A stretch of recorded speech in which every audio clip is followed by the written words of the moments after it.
The Daily Caller reports an interesting statement here. You can't say you weren't warned. CNN's Harry Enten breaks down signs pointing to a Trump victory. Check this out. CNN's senior data reporter Harry Enten on Wednesday outlined factors that point to former President Donald Trump defeating Vice President Kamala Harris in November. Trump and Harris are currently locked in a tight race as the former president holds a narrow lead over the vice president in 6 of the top 7 battleground states, according to the Real Clear polling averages. Enten on CNN News Central said that voter dissatisfaction with the country's trajectory, President Joe Biden's unpopularity, and high Republican registration numbers are indicators favoring a Trump victory. We'll go ahead and we'll watch this clip here. This is what happened. Watch.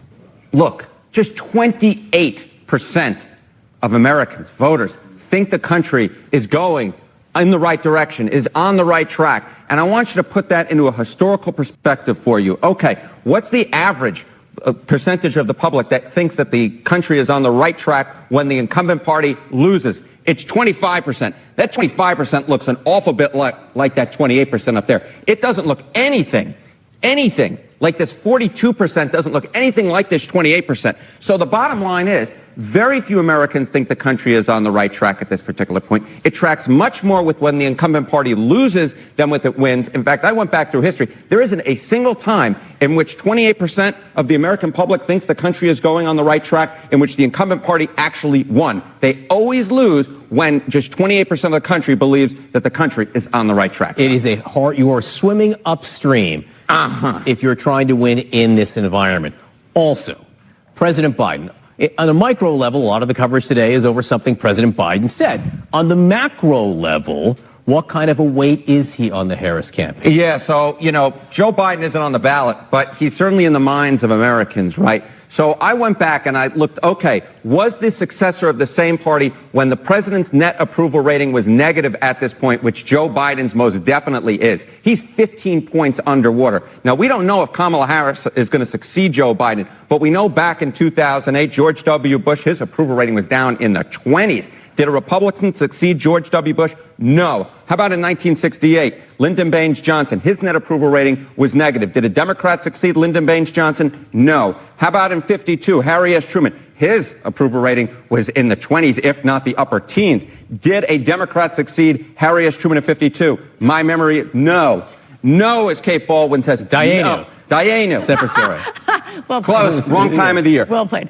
Dwight Eisenhower, a Republican, succeeded Harry S. Truman. So the bottom line is, for Kamala Harris to win, she'd have to break history, be a Democrat to succeed Joe Biden when Biden's approval rating is way underwater at this point. Again, it could happen. It just doesn't in recent history for sure. Okay, registration numbers, Harry. Yeah, Republicans have been registering voters in big, huge numbers. They have been gaining in party registration versus the Democrats in the swing states with party registration. We're talking Arizona. I think it's a 5-point. They've expanded their lead from 5 points from where it was back in 2020. How about Nevada? Big Republican registrations there. They like the early vote. How about North Carolina? Big Republican registration gains. How about Pennsylvania? We spoke about it before a few months ago.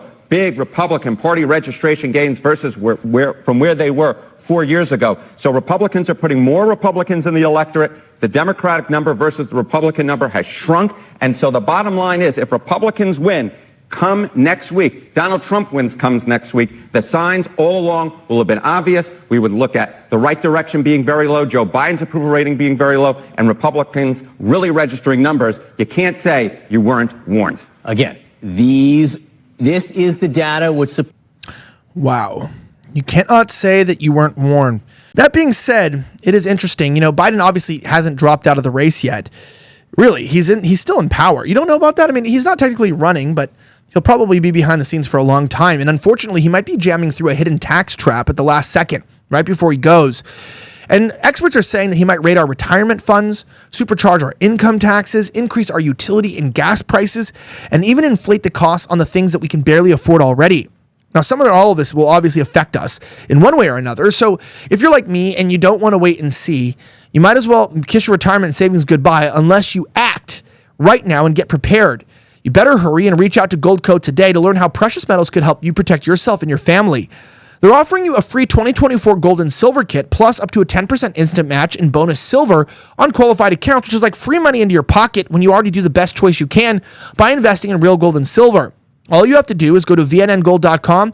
That's vnngold.com. Links on the screen and in the description. Your retirement funds, income taxes, gas prices could all be affected. Visit vnngold.com. That's vnngold.com today to protect your retirement savings and everything that you hold dear with real gold and silver before it's too late. vnngold.com.